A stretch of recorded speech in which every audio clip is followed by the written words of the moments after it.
Good morning, Flagler County. I'm Rich Carroll. You're listening to Flagler's Morning News on Tuesday, January 10th. We have 18 vacancies that we've been unable to fill, and not being able to get those students the educators that they need, that's a problem. Board Chair Cheryl Massaro is seeking to solve a critical educator shortage that's affecting Flagler schools. Massaro has proposed signing a contract with TPG Cultural Exchange that would bring in teachers from foreign countries to fill voids in the district for 1 to 5 years. It piqued my interest because I know we cannot get these critical need teachers. We need them. Mathematics, science, these are the specialties that everybody needs them across the nation. So they're pretty much in demand, and they can go anywhere they want to go with the salaries they want to obtain. 15 school districts in Florida already use TPG. Massaro sought to dispel any myths about using the service and touted the benefits. The purpose is not to replace American educators. The purpose is to fill the spaces that every school district needs. They do not only do the recruiting, but they also make sure that they're all fluent in English, and that they have the credentials necessary to meet the standards of the United States education programs. They also help them get their visas. They cover their expenses to get here. And they're asking school districts to pay them $12,000 a year per teacher, which is a bargain. The school board is slated to consider a possible contract with TPG at its meeting next week. This local news is a service of Flagler County's Toyota dealer, Beaver Toyota US 1 St. Augustine, here to wow you.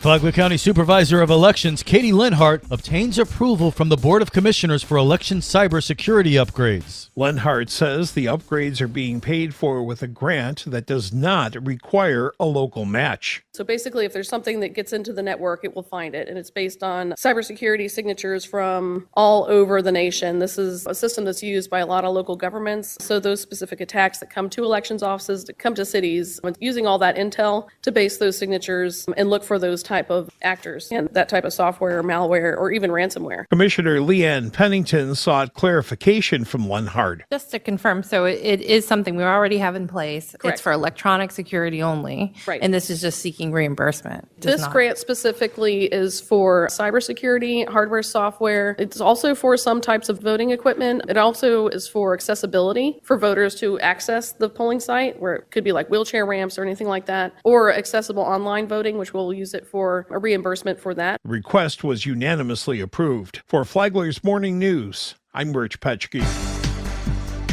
A Flagler County commissioner is back on the job after suffering a stroke last month. 81-year-old Commissioner David Sullivan's been recovering at a rehabilitation hospital in Ormond Beach after having a stroke on December 7th. Sullivan is already back to work and attended his first commission meeting this week. Just like to say that thanks to our great county emergency response team with my EMS and the paramedics and getting me to the hospital in time, probably saved me a lot of grief, and probably the reason I'm here now. Not that I would have died, but I'm sure my rehabilitation process would have taken a lot longer if I hadn't had such a quick response. And to Avon Health for doing a great job.